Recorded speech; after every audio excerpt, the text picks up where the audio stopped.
मंत्री उस टाइम के बनवारी लाल जी मंत्री थे, उन्होंने उद्घाटन किया और उस टाइम मैं भी वहाँ मौजूद था। क्योंकि अगर इस तथ्य को ऐसे छुपाया जाएगा, ऐसे पेश किया जाएगा, तो देखो जो इतना बड़ा घोटाला गांव सीवण के अंदर हुआ है, लगभग इसमें मैं आपको बता देता हूं,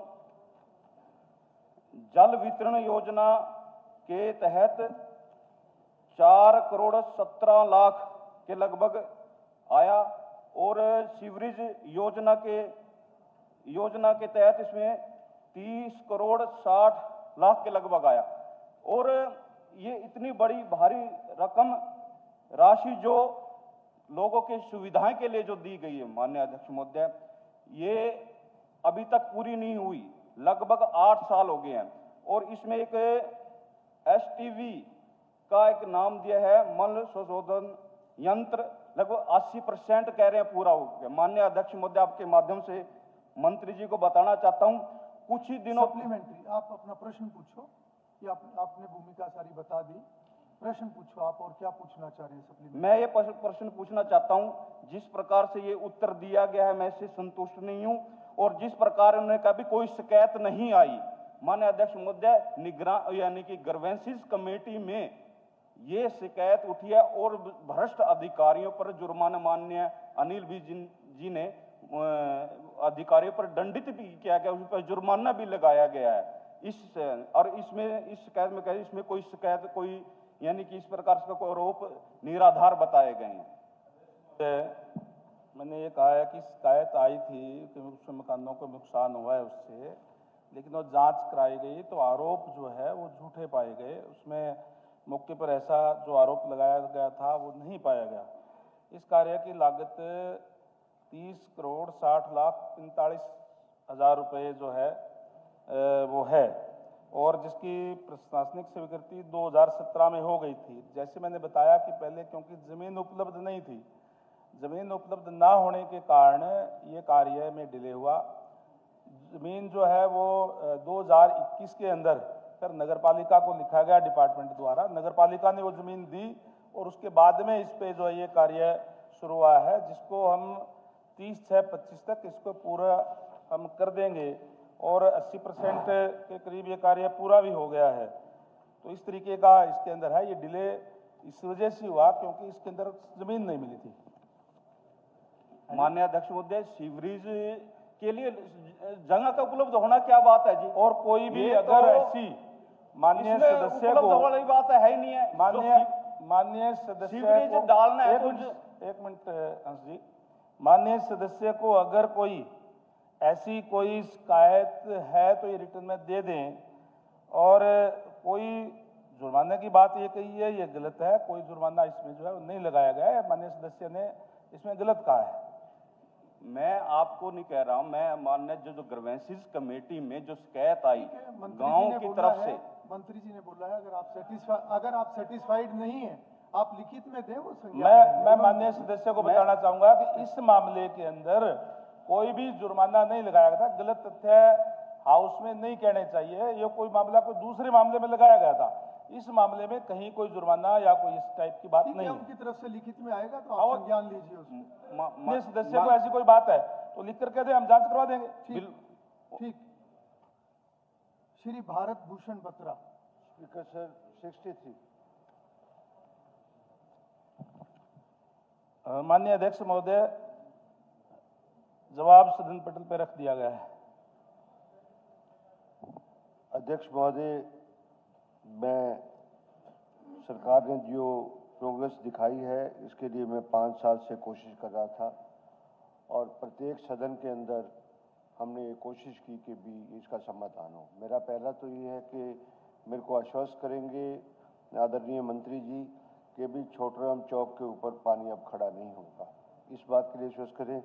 सेकंड, ये रिलेटेड सवाल श्री आदरणीय विपुल गोयल जी के साथ भी है, क्योंकि एक डिपार्टमेंट टेकअप करता है उसमें।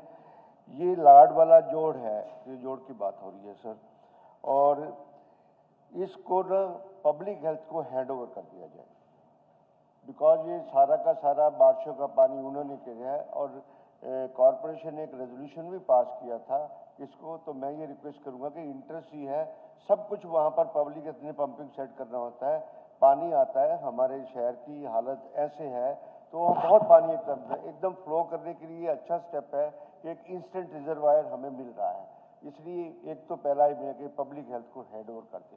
दूसरा, आदरणीय local bodies urban local development minister को मैं कहूँगा कि एक बार ये रिपोर्ट मंगाएं कि उसी लाडवाला जोड़ के अंदर ना कुछ पोर्शन के अंदर कुछ प्रोजेक्ट बनाने के लिए दुकानें वगैरह का प्रोजेक्ट और स्ट्रक्चर खड़ा किया था।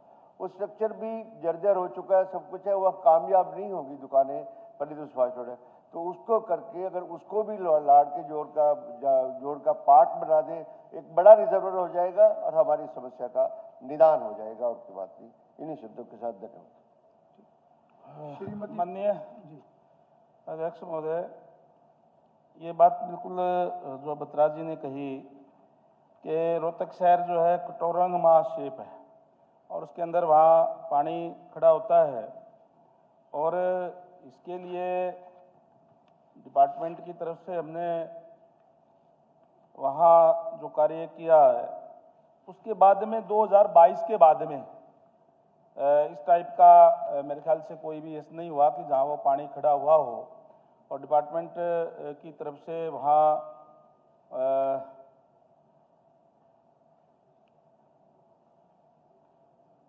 ये अपना छोटराम चौक के आसपास जो क्षेत्र है बारिश का पानी जमा हो गया था, जिसे अपूगर्ग में मौजूदा स्ट्रांग वाटर डिस्पोजल के माध्यम से निकाला गया और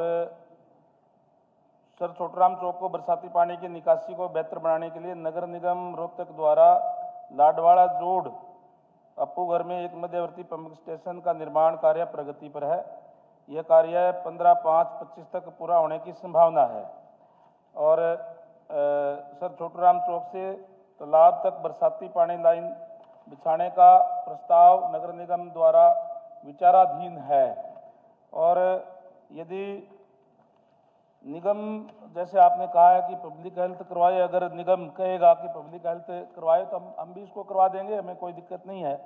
ये अगर हैंडओवर करेगी तो हमें पब्लिक हेल्थ द्वारा भी ये करवा दिया जाएगा।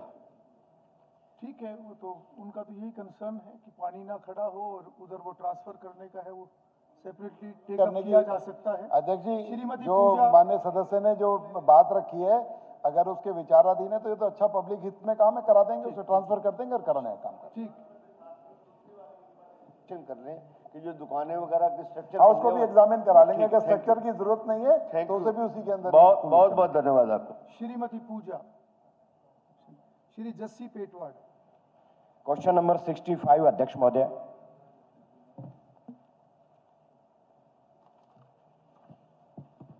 आदरणीय अध्यक्ष महोदय, हमारे सदस्य साथी ने ये प्रश्न पूछा है कि 2018 के बाद राज्य के खिलाड़ियों को नगद पुरस्कार नहीं दिया गया। नहीं श्रीमान जी, ये तथ्य नहीं है। हमारी सरकार ने 2018 से और 2024 तक 9,202 खिलाड़ियों को 428 करोड़ रुपए की नगद पुरस्कार वितरित किए गए हैं। शेष जो पुरस्कार बचे हुए हैं वो भी जल्दी कर दिए जाएंगे। हैरानी की बात है अध्यक्ष महोदय, मेरे मित्र खेल मंत्री की बात कभी भी करोड़ों से नीचे नहीं होती और जमीन पे हालात ऐसे हैं नहीं।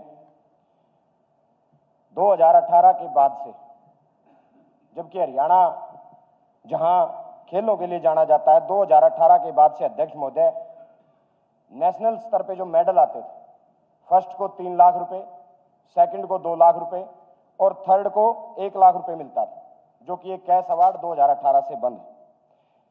उसमें एक बात और मैं माननीय खेल मंत्री जी को बताना चाहूंगा, सी ग्रेड की नौकरियों में 3% स्पोर्ट्स कोटा था जी, वो भी बंद कर दिया गया।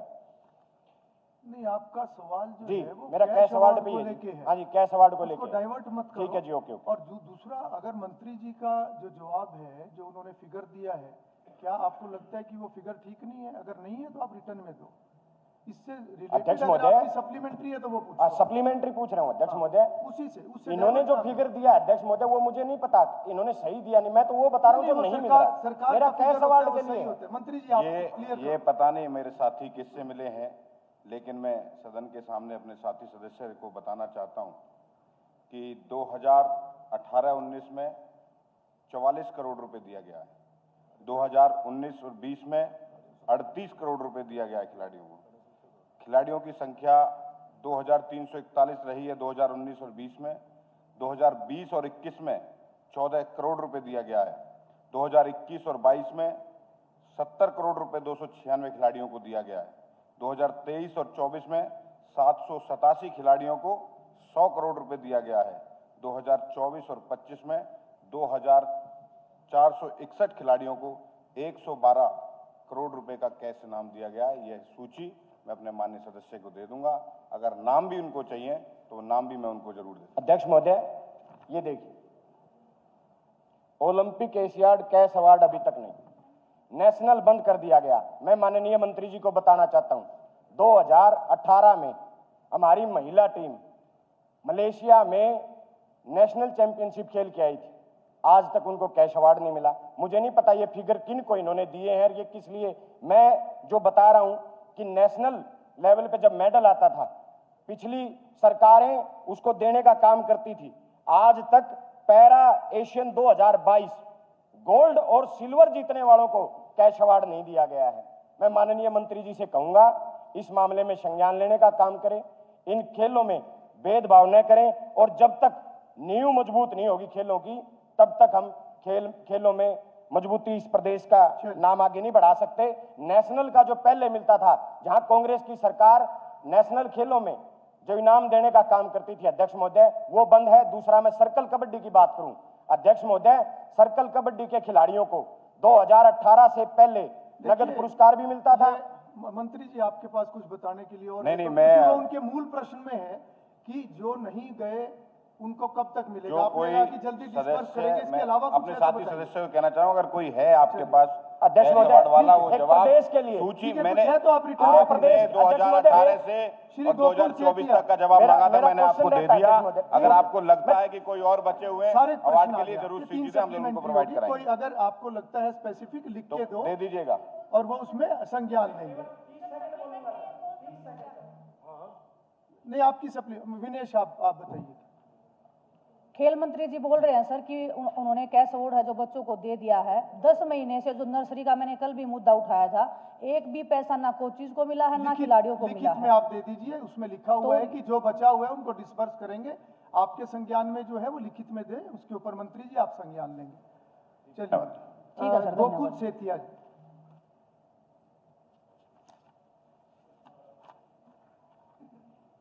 Shri Chandramohan, Shri Arjun Chautala. Sir question number 68।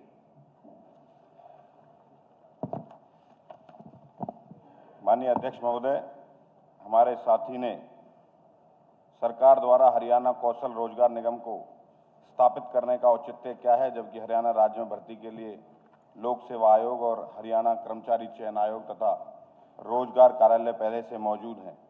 ये क्वेश्चन हमारे साथी सदस्य ने किया है।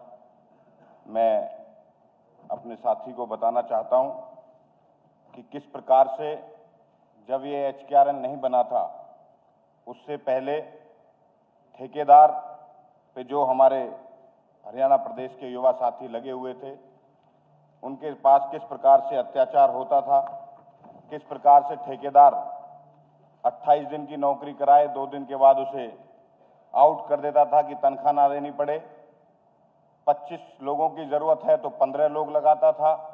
लेकिन जब से HKRN आया है तब से उन युवाओं को एक सुरक्षित, उनको सीधा पैसा उनके अकाउंट में जाता है, कोई पैसे की गड़बड़ी नहीं होती, उसमें सीधा जितने लोगों की जरूरत है उतने लोगों को अपॉइंटमेंट होती है। ये एक ठेकेदारों के शोषण से बचने के लिए एक वैकल्पिक व्यवस्था हमारी सरकार ने रखी थी। उस पर हमारी सरकार युवाओं के साथ या एम्प्लॉयमेंट के साथ कोई भेदभाव ना हो उसके लिए ये HKRN बनाया था, उस पर काम कर रही है। और ज़्यादा से ज़्यादा पहुंचा फायदा हमारे कर्मचारियों को पहुंचे, उसके लिए बनाया जाता है। सर, इस पे मेरे 2-3 सप्लीमेंट्रीज हैं, मतलब एडिशनल क्वेश्चंस हैं सर इस पे। पहले तो ये बताएं कि जो परमानेंट जो इसके अंदर जिसको एम्प्लॉयड हम मानते हैं, ये एम्प्लॉयमेंट का क्या क्राइटेरिया, मतलब डेफिनेशन क्या है कि भाई कितने दिन की मिनिमम एम्प्लॉयमेंट को हम ये मानेंगे कि भाई ये फुली एम्प्लॉयड है। क्योंकि सर एक प्रथा है HKRN के अंदर कि जब भी सीजन आता है रबी का, खरीफ का, तो हरियाणा प्रदेश की हर मंडी के अंदर लगभग 8 से 10, 12, 13 युवा है, उनको नौकरी दी जाती है। पर वो नौकरी केवल मात्र 45 दिन के लिए दी जाती है। 45 दिन के बाद उनको फ्री कर दिया जाता है। उसी प्रकार से 6 महीने बाद अगला सीजन आता है, फिर 45 दिन के लिए हर प्रत्येक मंडी में 7-8 लड़कों को नौकरी देने का काम करते हैं। तो भाई जब 45 दिन की नौकरी दी जा रही है पूरे साल के अंदर, तो उसको सर हम फुली एम्प्लॉयड तो नहीं मान सकते। तो मैं ये जानना चाहूंगा भाई HKRN फुली एम्प्लॉयड किसको मानती है। दूसरा सर एक सवाल ये है कि भाई HKRN के अंदर प्राइवेट जो इन्वेस्टर्स हैं उनकी कितनी मात्रा है, उनका कितना कंट्रीब्यूशन है, उनका कितना शेयर है, क्या ये फुल्ली प्राइवेट है, क्या ये फुल्ली स्टेट ओन्ड है, या इसके अंदर स्टेट और प्राइवेट सेक्टर के बीच में पार्टनरशिप है, पार्टनरशिप है तो कितनी, ये भी बताने का काम करें मंत्री जी। और एक और इसी के अंदर जी मेरा सवाल है कि भाई HKRN के अंदर लगातार ये बात सामने आती है कि भी प्रदेश के बाहर से युवाओं को नौकरी दी जा रही है। क्या इसके ऊपर सरकार की कोई मंशा है व्हाइट पेपर जारी करने की, जिसके तहत हमें पता चले पूरी लिस्ट के हिसाब से भी कितने इसके अंदर एम्प्लॉइज हरियाणा स्टेट के हैं, कितने इसके अंदर एम्प्लॉइज हरियाणा स्टेट के बाहर के हैं, और यदि व्हाइट पेपर जारी करने की मंशा नहीं है तो क्यों नहीं है। माननीय अध्यक्ष जी, आपके माध्यम से माननीय सदस्य ने HKRN में युवा पहले या कोई एम्प्लॉय रजिस्टर होता है, अगर किसी विभाग को सिविल के इंजीनियर की जरूरत है, किसी को 12th पास या ग्रेजुएशन करने वाले किसी व्यक्ति की जरूरत है, उस प्रकार से विभागों में, क्योंकि परमानेंट एम्प्लॉयमेंट की एक प्रक्रिया है, उसको पूरा करने में समय लगता है, इसलिए HKRN में जो रजिस्टर्ड होता है उसको सीधा विभाग को जिस प्रकार की जरूरत विभाग को होती है उसमें से इसमें भी पारदर्शिता लाने का काम हमारी सरकार ने किया है कि सीधा डिपार्टमेंट वहां से उठाएगा, उस व्यक्ति को उस डिपार्टमेंट में एम्प्लॉय कराएगा। और जिस प्रकार से हरियाणा के युवाओं की बात कर रहे थे, हमने जिस भी व्यक्ति का परिवार पहचान पत्र है उसको इसमें एम्प्लॉय कराया है। परिवार पहचान पत्र का मतलब वो हरियाणा का है और हरियाणा के युवाओं को इसमें प्राथमिकता दी गई है। हरियाणा के युवाओं के लिए ये बना हुआ है और हरियाणा के युवाओं का कोई ठेकेदार शोषण ना कर पाए, उसके लिए ये व्यवस्था बनाई गई थी। बहुत बहुत धन्यवाद। ये स्टेट का है जी, कोई इंडिविजुअल उसका एरिया का नहीं है जी। स्पीकर सर, मंत्री जी ने बताया कि इसमें पारदर्शिता बरती जाती है। पुरानी बात भी पड़ी कि पहले ठेके पे लगते थे, 28 दिन में हटा देते थे। पहले आउटसोर्सिंग पॉलिसी के अंदर SC और BC का रिजर्वेशन था, चाहे वो ठेकेदार भी लगाते थे। आप सीधा प्रश्न करें। प्रश्न कर रहा हूँ जी। प्रश्न मेरा प्रश्न है मंत्री जी से कि जो संविधान के अंदर हमारे SC BC भाइयों को नौकरियों में रिजर्वेशन मिला हुआ है, क्या वो इस कौशल रोजगार में SC BC को आरक्षण देंगे ताकि गरीब आदमी को फायदा हो? ये विषय थोड़ा सा अलग है। नहीं, ये वैसे विषय अलग है। मंत्री जी जवाब देना चाहें तो दे दें, पर विषय थोड़ा अलग है। मैंने सदस्य जो पूछा है, उन्होंने क्राइटेरिया पूछा हमने है, जो मूल प्रश्न है वो क्राइटेरिया है। पूरी क्राइटेरिया के साथ जिस अध्यक्ष महोदय, एक बात मैं जरूर कहना चाहूंगा कि जिस तरीके से रिजर्वेशन की बात माननीय अरोड़ा जी ने पूछी है, इसमें जो चेकिंग कराया गया है वो जितना रिजर्वेशन जो बनता है SC BC का उससे भी ज्यादा लोग इसके अंदर भर्ती है। ठीक है। Devendra Attri. Sir, question number 69।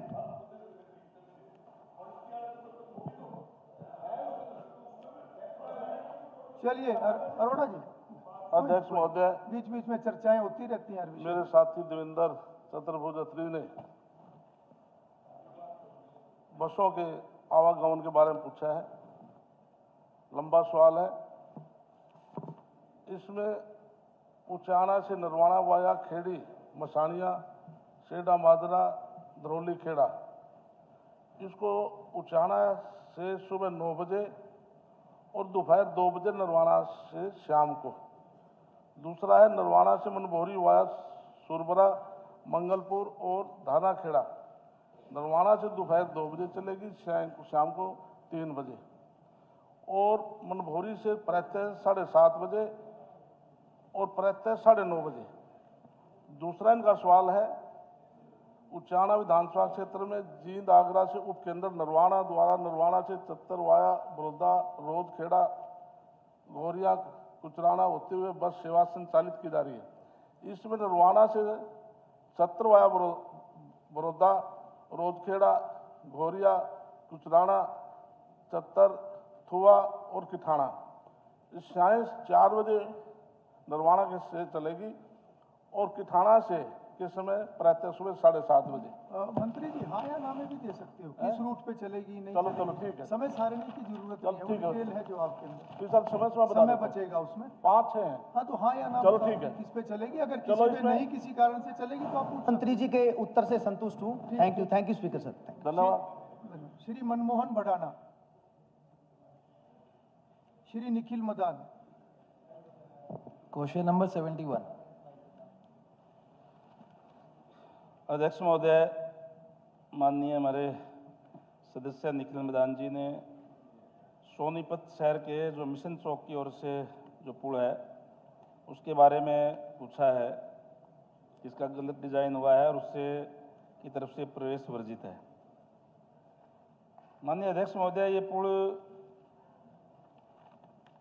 2011 में इसकी शुरुआत हुई और ये कार्य मैसेंजर MBL इंफ्रास्ट्रक्चर लिमिटेड द्वारा 22 करोड़ 66 लाख रुपए की लागत से बनाया गया और इसका कार्य 14/2/2015 को पूरा हुआ।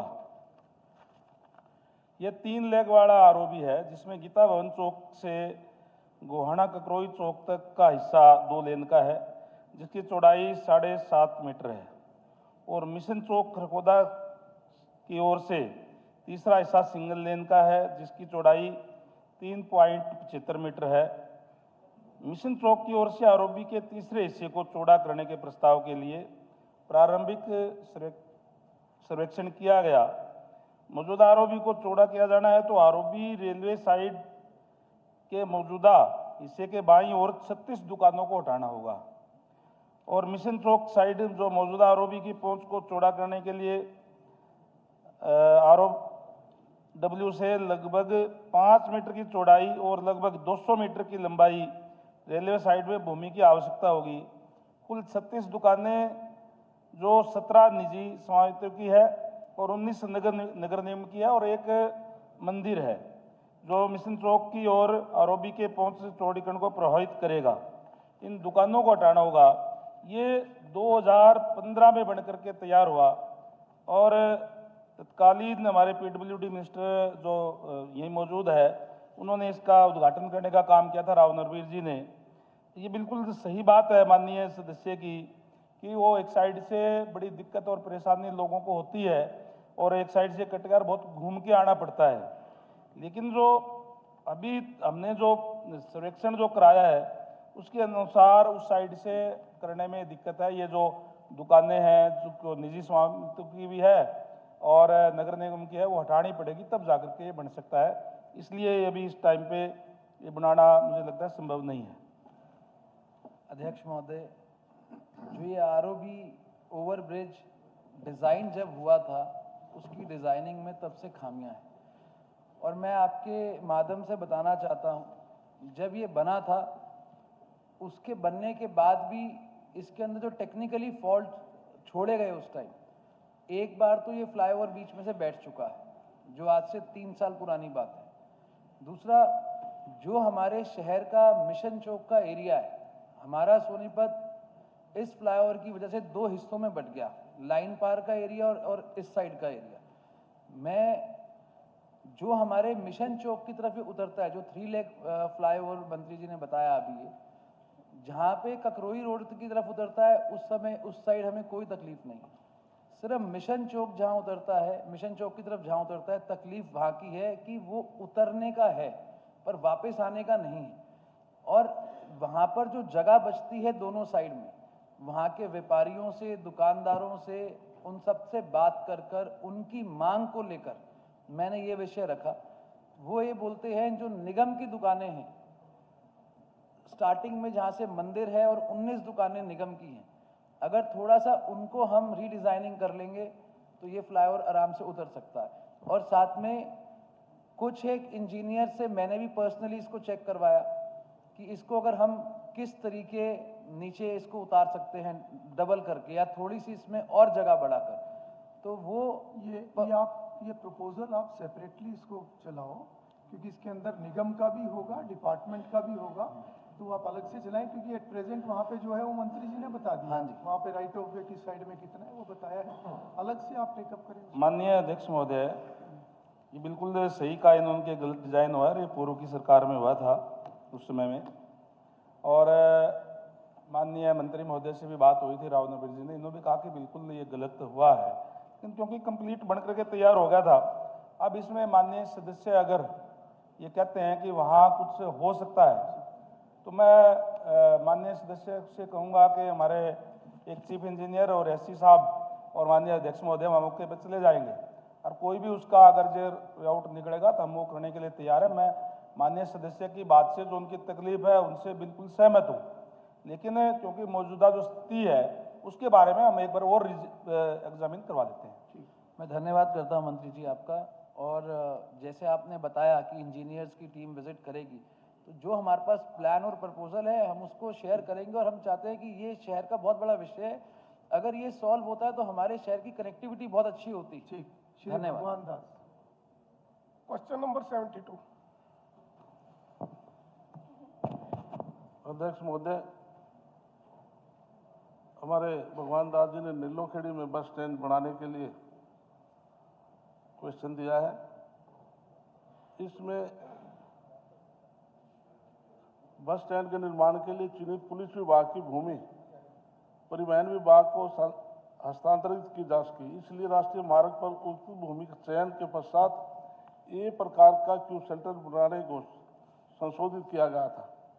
8/1/2020 को अनापत्ति प्रमाण पत्र दिया गया। लोक निर्माण विभाग द्वारा नक्शे के अनुमान तैयार किए जाने से पहले तत्कालीन विधायक नीलोखेड़ी ने अपने अर्ध सरकारी पत्र द्वारा 22/4/2021 के माध्यम से सुझाव दिया कि ये प्रकार के क्यू सेंटर बजाय पुलिस स्टेशन बुटाना की 2 एकड़ भूमि पर नया बस स्टैंड बनाया जाए। अतिरिक्त मुख्य सचिव गृह विभाग द्वारा 23/12/2021 को 2 एकड़ भूमि परिवहन विभाग को हस्तांतरित किए कि अनापत्ति प्रमाण पत्र जारी कर दिया गया था। मुख्य वस्तुकार हरियाणा नक्शे तैयार के समय उक्त भूमि के सामने भाग को आम जनता एवं बसों के प्रवेश निकाय के अपर्याप्त पाया गया, इसलिए मुख्य वस्तुकार हरियाणा की सुझाव दी गई अतिरिक्त भूमि पुलिस विभाग से मांगी गई। इसलिए मुख्यमंत्री द्वारा 18/2/2023 को अनुमोदित किया कि संशोधित नक्शे 24/5/2024 को मुख्य वस्तुकार हरियाणा को भेजे गए। नीलोखेड़ी बस स्टैंड निर्माण के लिए सरकार द्वारा 9/12/2024 को 4,01,75,000 रुपये की राशि स्वीकृति प्रदान की गई है। यह राशि दिनांक 23/1/2025 को लोक निर्माण विभाग के पास जमा करा दी है, इसलिए इसका कार्य प्रोसेस में बस स्टैंड बढ़ा दिया जाएगा। अध्यक्ष महोदय, नीलोखेड़ी में बस अड्डा बने, ये शहर वासियों की बहुत लंबी डिमांड थी और 2015 में इस मांग को देखते हुए माननीय मुख्यमंत्री जी ने इसकी स्वीकृति दे दी थी, लेकिन बस अड्डे के लिए उपयुक्त भूमि ना मिल पाना इसकी देरी का कारण रहा है। तो बाद में हमने माननीय मुख्यमंत्री जी को, जो बुटाना हाईवे पर पड़ता है, उसकी 2 एकड़ जमीन के लिए निवेदन किया था। तो माननीय मुख्यमंत्री जी ने ये हमारी जो मांग थी उसको स्वीकार कर लिया था। इसके लिए मैं आपके माध्यम से माननीय मुख्यमंत्री जी का और माननीय परिवहन मंत्री जी का धन्यवाद करता हूं कि जमीन की स्वीकृति दे दी। और जैसे कि अभी मंत्री जी ने बताया कि इसके बस अड्डे के बनाने के लिए जो इस पे लागत आएगी 4 करोड़ 1 लाख, उसकी भी स्वीकृति दे दी है और जल्द और लोक निर्माण विभाग को यह राशि भेज दिया। इसके लिए मैं बहुत बहुत धन्यवाद करता हूं सरकार का और माननीय मुख्यमंत्री जी का, माननीय परिवहन मंत्री जी का। श्री राजबीर फरटिया। अध्यक्ष महोदय, क्वेश्चन नंबर 73। अध्यक्ष महोदय, आपके थ्रू फरतिया जी ने पूछा है कि PHC Laharu sub division civil hospital 100 बिस्तर के सब डिवीज़न हॉस्पिटल में कब तब्दील होगी। दूसरा था उनका कि क्या ये सीएम अनाउंसमेंट के तहत अभी भी इनकम्प्लीट रहे, और तीसरा था कि कब पीएचसी कब अपग्रेड हो जाएगी। तो मेरा जवाब ये है कि पहले तो ये पीएचसी नहीं है जी, ये आज के दिन सब डिविजनल हॉस्पिटल है जो अभी फंक्शनल है। सीएम अनाउंसमेंट ये था कि upgradation of CHC Loharu to general hospital and construction of staff quarters, यहाँ पे 100 बिस्तरों का 50 से 100 बिस्तरों की तब्दीली का अनाउंसमेंट नहीं था। मगर कल जब हमारी मीटिंग हो रही थी सीएम साहब के साथ, तो सीएम साहब ने अप्रूव कर दिया है ये 50 बिस्तर से 100 बिस्तर का अस्पताल बन जाएगा सीएचसी। और जहां अभी सब डिविजनल अस्पताल चल रहा है उसी प्लॉट पे हम कार्रवाई जल्द शुरू कर देंगे और हम दरख्वास्त करेंगे पीडब्ल्यूडी से कि वो जल्द से जल्द ये काम खत्म करें।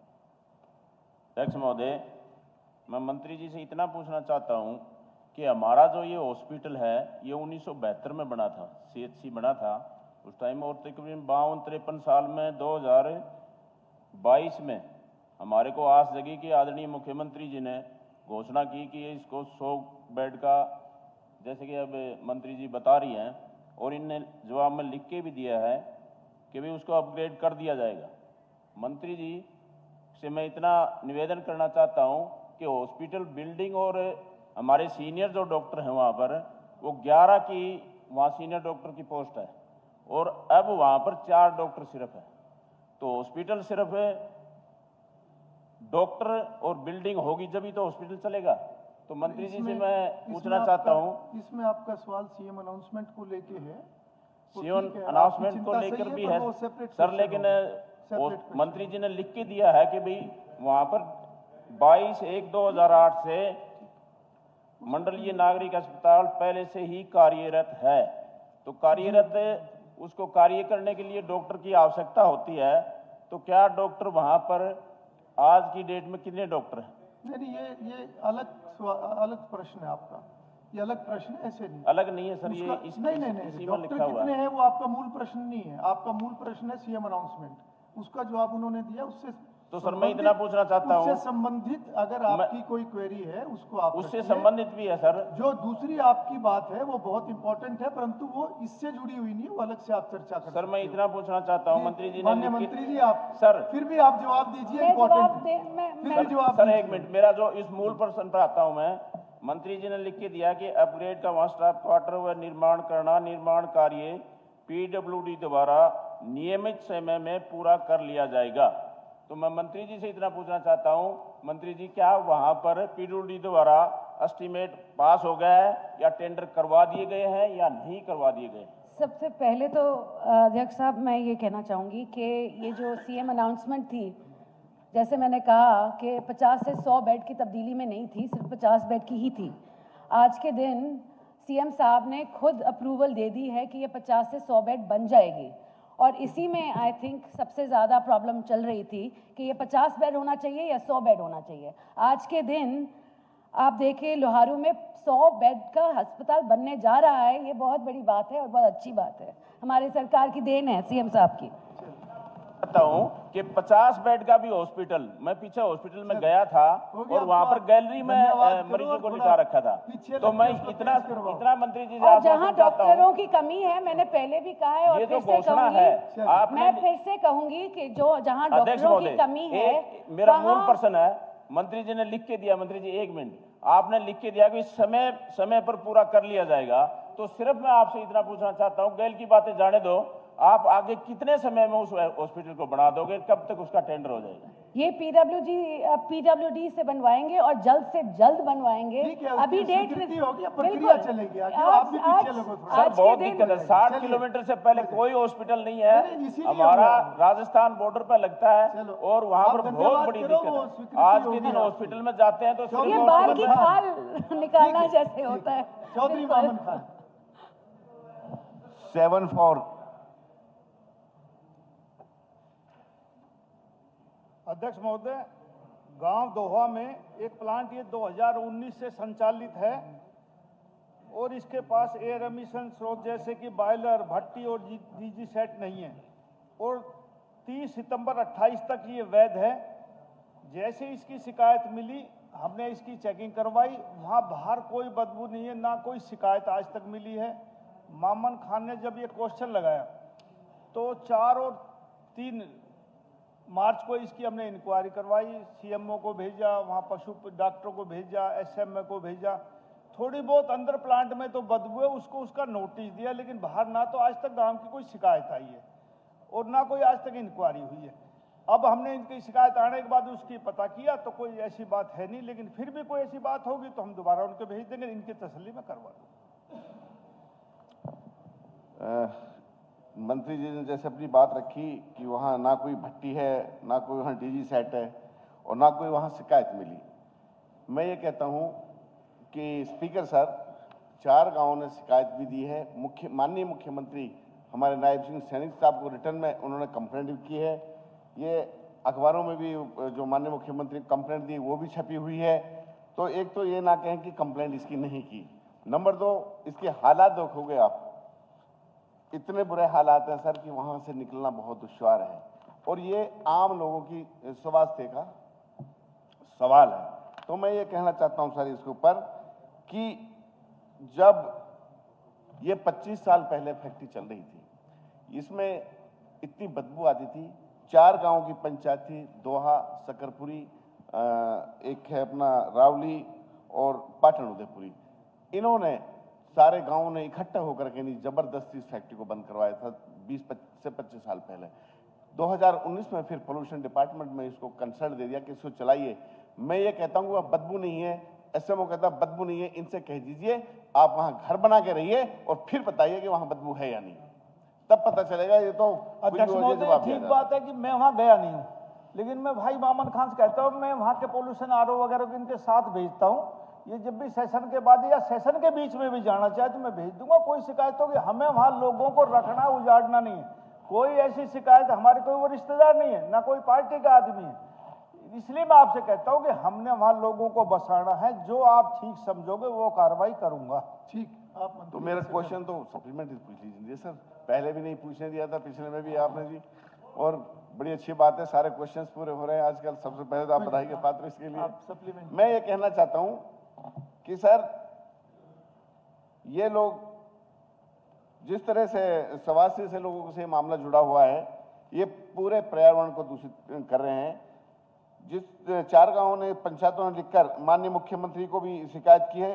इसलिए जब हड्डियों को पीसा जाता है तो उसकी बदबू सारे एरिया में फैलती है, जिससे लोगों को सांस लेने में बहुत दिक्कत होती है, जो आम जनता को बहुत दिक्कतों का सामना करना पड़ रहा है। मैं तो ये कहता हूँ सरकार ये बताए कि इस तरह की गाँव में हड्डियों का जो लाइसेंस देते हैं किस आधार पे देते हैं, या लोग ये जो मंत्री जी ने कहा कि ये पार्टी का नहीं है, तो क्या मंत्री जी पार्टी वालों को ही अलाउ करते हैं? इस चीज का जवाब दिया जाए। महोदय ये कहने का तात्पर्य नहीं था मेरा। मैं जो भी फैक्ट्री जहाँ लगती है मेवात में ये इंडस्ट्री मांगते हैं। जब भी बात होती है अध्यक्ष महोदय तो इंडस्ट्री मांगती है। ये भी एक इंडस्ट्री उद्योग है, तो वहाँ लोगों ने वहाँ मांग की, सरकार ने परमिशन दे दी। कोई ऐसी परमिशन की हमारी सरकार द्वारा दी गई ऐसी नहीं है। मामन खान ने अपने सवाल में कहा कि 25 साल पहले से चल रही है। 25 साल पहले कोई बीजेपी की सरकार नहीं थी, इनकी सरकार थी, इन्होंने लाइसेंस भी दिए होंगे। मामन जी, जिसकी बीजेपी कांग्रेस की सरकार। आप इसके समाधान की तरफ बढ़िए। मंत्री जी ने कहा है आप समाधान की तरफ बढ़िए, समाधान की मंत्री जी बात से तालमेल करें। करके मैं टीम मंत्री आप जी विजिट से करेंगे। कहना चाहता हूं कि हम चाहते हैं कि इसकी बदबू चारों तरफ एरिया में ना फैले, लोगों का स्वास्थ्य ठीक रहे। भाई मामन खान जी, मैंने आपसे कहा, मैं आपसे ज्यादा मेवात को जानता हूं, मेवात का ज्यादा भला चाहता हूं। जो आप ठीक समझोगे, इंडस्ट्री वालों को दुख ना हो, लोगों को दुख ना हो, वो कार्रवाई कर देंगे। ठीक है। श्री आदित्य देवीलाल। महोदय, क्वेश्चन नंबर 75।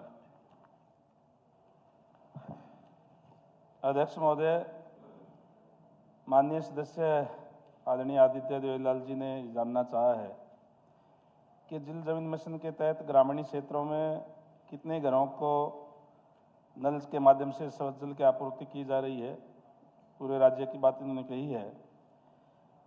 माननीय अध्यक्ष महोदय, जल जीवन मिशन की शुरुआत 2019 में हुई और माननीय हमारे यशस्वी प्रधानमंत्री नरेंद्र भाई मोदी जी का एक सपना कि हर घर में नल और नल में स्वच्छ जल, और इसमें हमने जो 2019-20 में घरेलू सर्वेक्षण करवाया गया, टोटल हरियाणा प्रदेश के अंदर 30,41,000 घर थे, जिसमें से 17,56,000 घरों के अंदर पहले से कनेक्शन थे।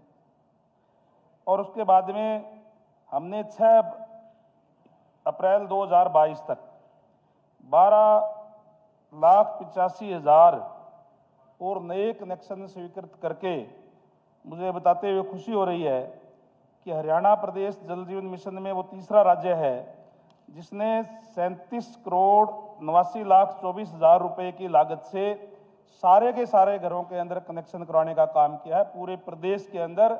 उसके अंदर ढाणियां भी और गांव भी सारे कवर है, जिसमें सारे के सारे जगह पे हमने गांव के अंदर जो है कनेक्शन करवा दिए गए हैं। और आज पूरे प्रदेश के अंदर नल और नल में स्वच्छ जल जो है वो मिल रहा है।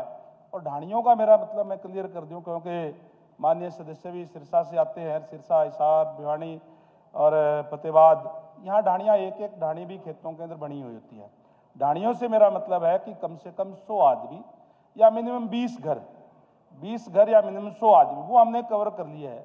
और अब हमारा जो अगले चरण के अंदर ये प्रयास रहेगा कि जो 100 आदमी से जो कम लोग रहते हैं वहाँ भी हम इसका जो कनेक्शन लोगों को दें, ताकि वहाँ भी उनको जो पीने के पानी की कोई दिक्कत परेशानी ना हो।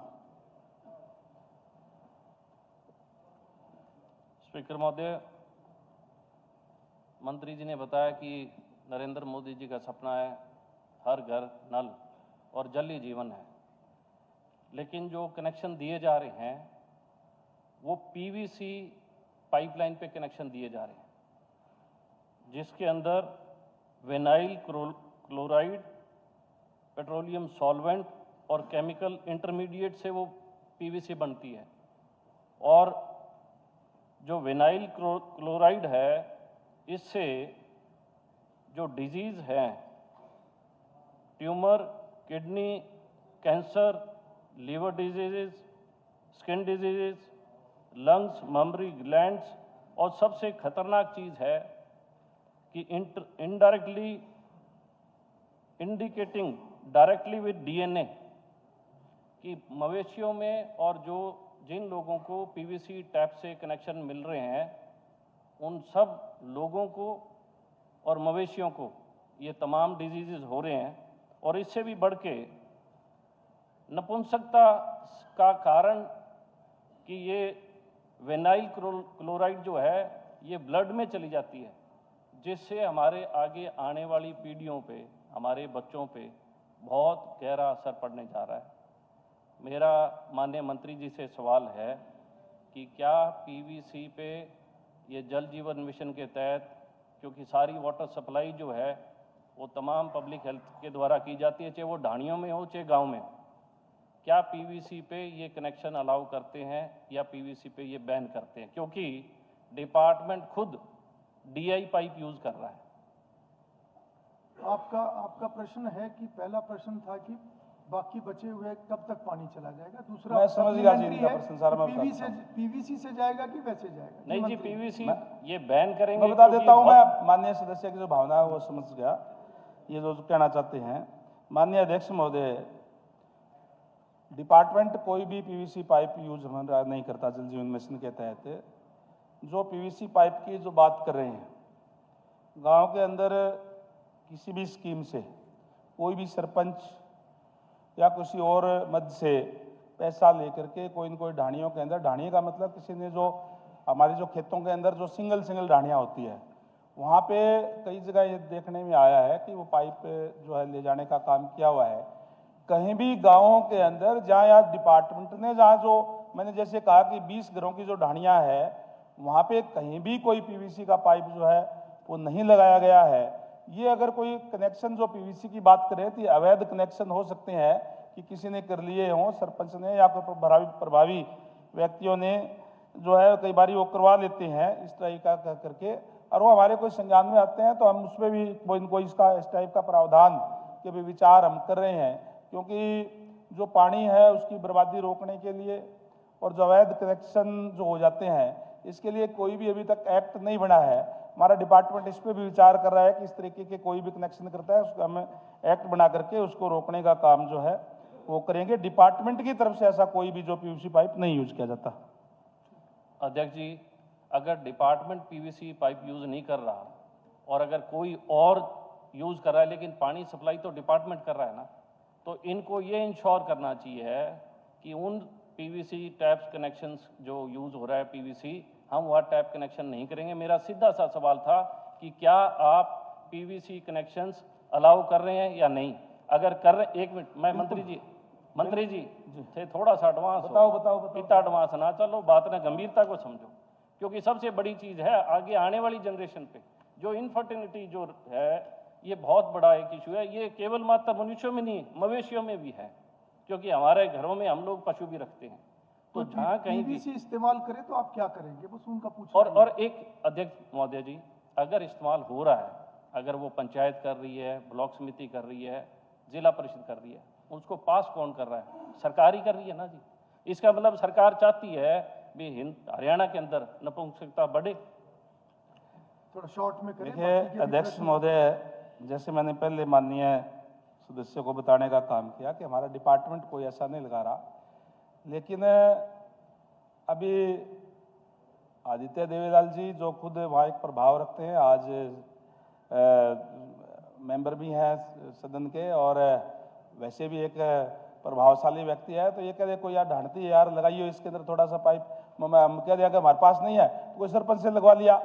हो सकता है कुछ एक कनेक्शन तो माननीय सदस्य के भी लगवाए हो, मतलब हो सकता है, मैंने कहा है, क्योंकि प्रभावशाली व्यक्ति ही ये लगवा पाता है और अपना प्रभाव किसी सरपंच पे, किसी सदस्य जिला परिषद से, किसी भी ग्रांट से एक बारी लगा करके, डिपार्टमेंट की तरफ से ना कोई इजाजत दी जाती, ना ही कोई लगाए जाते, और डिपार्टमेंट इस बात पे विचार कर रहा है कि हम कोई इनको एक्ट बनाएंगे ताकि अवैध कनेक्शन और इस तरीके से आगे से ना हो। बाकी सब भी इस विषय पर ध्यान दें, लोकल लेवल पे भी ध्यान दें। ठीक है आदित्य जी, हो गया आपका। सर, उनके बिल ना पास नंबर 76 आप चर्चा कर लें, बड़ा विषय है, अलग से चर्चा कर लेंगे।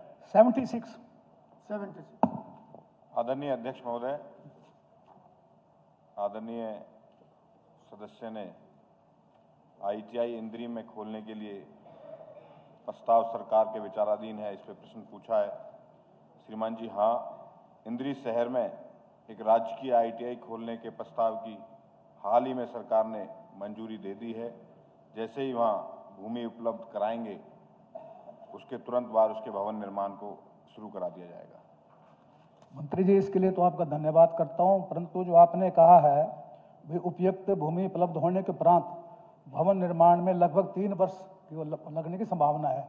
मेरा स्पीकर साहब आपके माध्यम से मंत्री से रिक्वेस्ट रहेगा, भूमि इसके लिए उपलब्ध करा देंगे तो इसको संभव हो सके तो उसको 3 साल से पहले पूरा करने का काम करेंगे, तो मैं इसके लिए धन्यवाद करता हूँ। इसके साथ ही मेरी एक सप्लीमेंट्री हो रहा है, मेरे हल्के में चौरा गाँव में भी ITI निर्माणाधीन है, परंतु पैसे के अभाव में वो काम उसका पूरा नहीं हो रहा है और उसकी क्लासें जो वहाँ लगनी थी ITI की, वो करनाल में लग रही हैं। तो मैं स्पीकर सर आपके माध्यम से मंत्री से निवेदन करूंगा, जो वो काम पैसे कमी से काम नहीं हो रहा है उसके लिए पैसा उपलब्ध कराएं ताकि वो काम पूरा हो और जो क्लासें करनाल में लग रही हैं वो चौरा में लगे।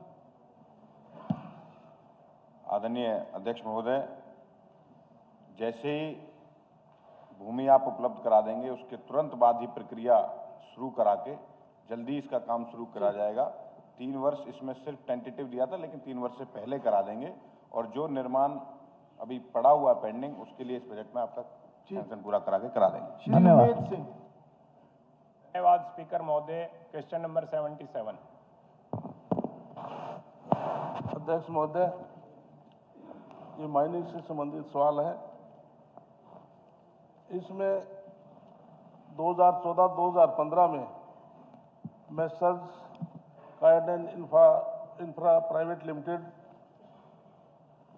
विभाग द्वारा 14 करोड़ 35 लाख की सरकारी प्राइस पर रखी गई और उसको 14 करोड़ 35 लाख 50 हजार पर उसको छोड़ा गया। माइनिंग 14/6/2016 को शुरू हुई, लेकिन ग्रामवासियों ने उसका विरोध किया और विधानसभा के चुनाव में वोट का बहिष्कार किया। उसके बाद हमने विभाग ने उस माइनिंग को 28/10/2024 को हमने उसको सस्पेंड कर दिया और 11/12/2024 को हमने उस माइन को फिर रद्द कर दिया। इन्होंने अपने सवाल में इंक्वायरी की मांग की, जब हमने रद्द ही कर दिया और जब इन्होंने बहिष्कार किया उस टाइम माइनिंग बंद थी, चालू नहीं थी।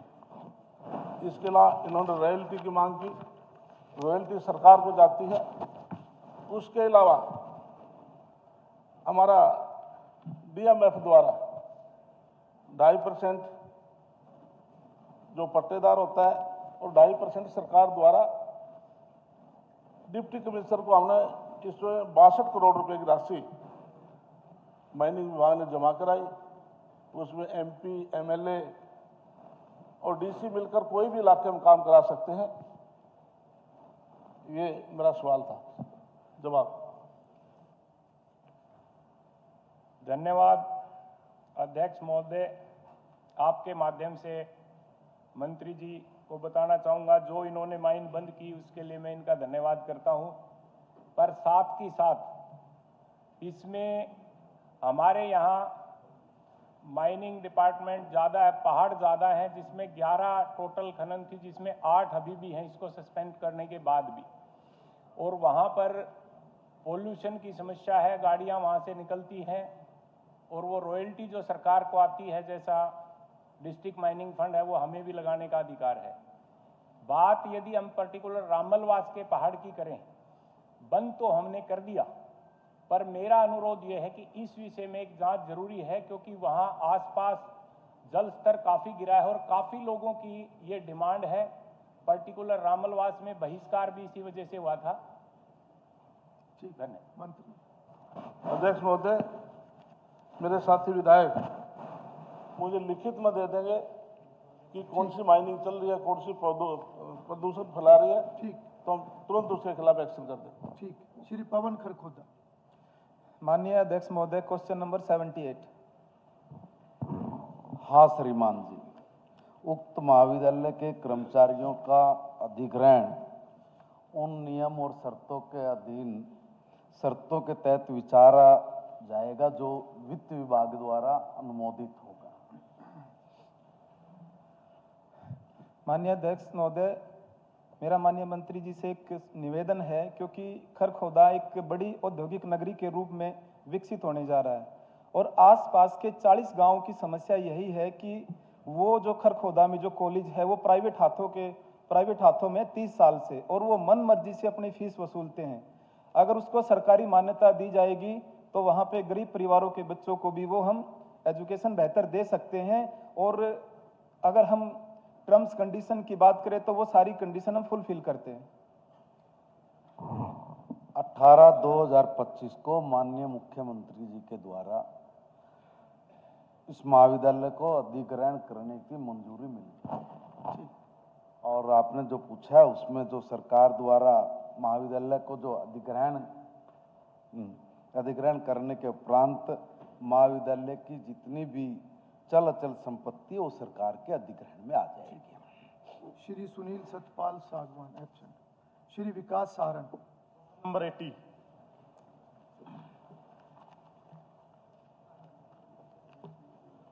माननीय अध्यक्ष महोदय, माननीय सदस्य ने जानना चाहा है कि तितरम रोड मोड़ कैथल से हिसार वाया हांसी तक 4 मार्ग के निर्माण का कोई प्रस्ताव विचाराधीन है। माननीय अध्यक्ष महोदय, तितर मोड़ से हिसार जाने का केवल 1.25 घंटा लगता है। आप सारे जानते हैं कि ऑलरेडी पहले ही हाईवे, नेशनल हाईवे बना हुआ है और आज हमारे प्रदेश का सौभाग्य है कि डबल इंजन की सरकार है, ट्रिपल की विकल्प बन गई और हर एक जिला हाईवे से कनेक्टेड है। और आज अगर जहाँ तक बात वाया जींद हांसी की बात कर रहे हैं तो वहाँ भी ऑलरेडी स्टेट हाईवे जो है वो बने हुए हैं, तितरम मोड़ से जींद भी और जींद से हांसी, इसलिए ऐसा कोई विचार नहीं है। स्पीकर सर, पहले ये 2018-19 में सरकार ने, स्टेट ने वापस लिया, NHAI ने इसको बनाना था, इसकी DNIT भी हो चुकी थी। और मेरा तो एक सजेशन है, क्योंकि ये कई कॉन्स्टिट्यूएंसियों को जोड़ता है, कई हलकों को जोड़ता है, जैसे कि कलायत, उचाना, जींद, नाणुंद और हांसी, तो इसलिए मेरा एक सजेशन है कि इसकी वाइडनिंग और स्ट्रेंथनिंग कराई जाए, वह बहुत जरूरी है। तितरम मोड़ से देवबंद तक जो रोड के हालात हैं वो बहुत खराब है। अगर जो कोई एम्बुलेंस चल रही हो, सबसे ज्यादा एक्सीडेंट होते हैं वहां पे, मरीज अपना पहुंच नहीं पाते। तो मेरी रिक्वेस्ट है कि इसको वाइडनिंग और स्ट्रेंथनिंग जरूर कराई जाए। शॉर्ट में करना, एक पूजा जी लेट आई हैं तो उनका प्रश्न लग जाएगा। कोई बात को मैं सदस्य को आश्वासन करता हूं कि हमने पूरे स्टेट की रोड का जो खराब है उनको चिन्हित करा लिया है। लगभग 6000 किलोमीटर रोड खराब है, उनको स्ट्रेंथिंग भी और मजबूत और बढ़िया क्वालिटी की बनाने का काम लेट आई है, मैं उनको अनुरोध करूं वो भी अपना प्रश्न रख लें। पूजा जी। सर, पहले तो मैं क्षमा चाहती हूँ, आज मैं थोड़ा लेट हो गई, थोड़ा कल से स्वास्थ्य ठीक नहीं था। प्रश्न नंबर 64। अध्यक्ष जी, हमारी बहन जी ने सवाल पूछा कि 31/7/2017 में मुलाना बस स्टैंड का निर्माण की घोषणा की थी। राष्ट्रीय मार्ग के किनारे कोई उपयुक्त भूमि उपलब्ध नहीं थी, इसलिए इस मामले में पुनर्विचार किया गया। राष्ट्रीय मार्ग दोनों ओर ए प्रकार का क्यू बस सेंटर बनाने का निर्णय लिया गया। इस भूमि को राष्ट्रीय मार्ग प्राधिकरण अधिकार क्षेत्र में आती है, इसलिए 25/6/2021 को राष्ट्रीय राजमार्ग प्राधिकरण अनापत्ति प्रमाण पत्र किया गया। इस भूमि के अवैध अधिग्रहण को भी जिला प्रशासन ने 4/10/2022 को हटा दिया गया। इसके बाद 2,07,33,000 रुपये प्रशासनिक स्वीकृति दी गई है। यह राशि 4/10/2023 को लोक निर्माण विभाग अम्बाड़ा कैंट को जमा करा दी गई है। इसका निर्माण 16/8/2024 को टेंडर लगा दिया गया। निर्माण कार्य 26/8/2024 को शुरू होगा।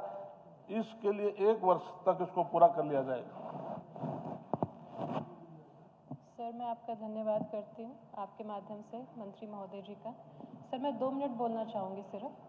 सर, ये सप्लीमेंट्री जी जी जी, ये 2017 में घोषणा की गई थी इस बस स्टैंड को बनाने के लिए। कुछ रीजंस रहे कि ये काम डिले हो गया, लेकिन अब जैसे 8 वर्ष बीत चुके हैं और इसकी आवश्यकता हमारे मुलाना गांव में बहुत है, क्योंकि सर वहाँ पे कॉलेज है, यूनिवर्सिटी है, वहाँ पे बहुत सुंदर भव्य माता बाला सुंदरी जी का मंदिर भी है, तो श्रद्धालुओं की भी बहुत वहाँ पे आना जाना रहता है, बच्चों का यातायात बहुत होता है। और सर, जो मरीज़ हैं तो वहाँ पे एक बहुत ज़रूरी आवश्यकता देखी गई और मांग रखी गई, और 8 साल जैसे बीत चुके हैं, और क्योंकि वहाँ सर्दी गर्मी बारिश की वजह से दिक्कत होती है कि वहाँ पे बस के ठहराने की जगह नहीं है, तो मैं ये प्रश्न पूछना चाहती हूँ सर से कि कितनी जल्द से जल्द इस काम को पूरा करवा दिया जाएगा, ताकि जो सुविधा लोगों को मिलनी चाहिए उससे इस साल समय सीमा सर आप तय करके ज़रा बता दें तो अच्छा होगा। अध्यक्ष महोदय, इसमें डिले का काम NH के पास पहले बात जमीन मिली नहीं, जमीन उपलब्ध होने के बाद में इंक्रोचमेंट था, फिर उसमें समय लग गया, इसलिए जल्दी से जल्दी बस स्टैंड का कार्य पूरा करवा दिया जाए। ठीक है, चलिए। समय सीमा निर्धारित अगर कर देते तो सर वो थोड़ा सा चलो दिसंबर इसी वर्ष 25 जल्द से जल्द तक, सर, थोड़ा इसको दिसंबर क्योंकि 25 8 तक साल पहले डिले हो कोशिश चुका है। पहले करेंगे, लेकिन दिसंबर 25 तक कार्य पूरा कर लिया जाए। सर और जल्दी हो सके तो बहुत आभार रहेगा। चलिए माननीय सदस्यगण, अब प्रश्नकाल समाप्त होता है और मैं ये जरूर कहना चाहूंगा कि अगर हम अपनी बात को संक्षिप्त में रखें, और टू द पॉइंट रखें, तो मुझे खुशी है कि आज पूरे के पूरे प्रश्न जो हैं वो लग गए, क्योंकि जो भी चलन आपने किया, आपको बहुत बहुत बधाई देते हैं आप जी। सब बधाई के पात्र हैं, क्योंकि जो भी अलर्ट मेंबर होते हैं वो प्रश्न लगाते हैं, समय से प्रश्न लगाते हैं, उनके प्रश्न एडमिट होते हैं, और एडमिट होने के बाद अगर प्रश्न काल के अंदर उनका नंबर ना आए तो उनको भी दुख होता है, और कहीं ना कहीं जो एक ओरल वो आप एक सवाल जवाब करना चाहते हैं उससे वो छूट जाते हैं। तो मैं सभी को बहुत बहुत बधाई दूंगा। माननीय सदस्यगण, आज सदन की कार्रवाई देखने के लिए दर्शक दीर्घा में पंजाब यूनिवर्सिटी के सायकालीन अध्ययन विभाग बहु विषयक अनुसंधान केंद्र के विद्यार्थीगण तथा अतिथि संकाय उपस्थित हैं। मैं अपनी तथा पूरे सदन की तरफ से उनका स्वागत करता हूं। माननीय सदस्यगण, आज सदन की कार्रवाई देखने के लिए अध्यक्ष दीर्घा में डॉक्टर संतराम देशवाल उपस्थित हैं। वह लोक साहित्य तथा लोक संस्कृति पर लगभग 30 पुस्तकें लिख चुके हैं। हिंदी साहित्य के क्षेत्र में पद्मश्री पुरस्कार से सम्मानित होने वाले वो पहले हरियाणवी हैं। मैं अपने तथा पूरे सदन की तरफ से डॉक्टर संतराम देशवाल जी का स्वागत करता हूं। माननीय सदस्यगण, मुझे सदन को सूचित करना है कि श्री राजेश नागर खाद्य नागरिक आपूर्ति तथा उपभोक्ता मामले राज्य मंत्री ने मुझे पत्र के माध्यम से सूचित किया है कि वह पारिवारिक समारोह में शामिल होने के कारण आज दिनांक 13 मार्च 2025 को सदन की बैठक में उपस्थित नहीं हो सकते हैं। इसी प्रकार श्री अनिल विज ऊर्जा मंत्री ने पत्र के माध्यम से मुझे सूचित किया है कि वह बीमार होने के कारण आज दिनांक 13 मार्च 2025 को सदन की बैठक में उपस्थित नहीं हो सकते हैं। इसी प्रकार श्री घनश्याम सराफ विधायक ने पत्र के माध्यम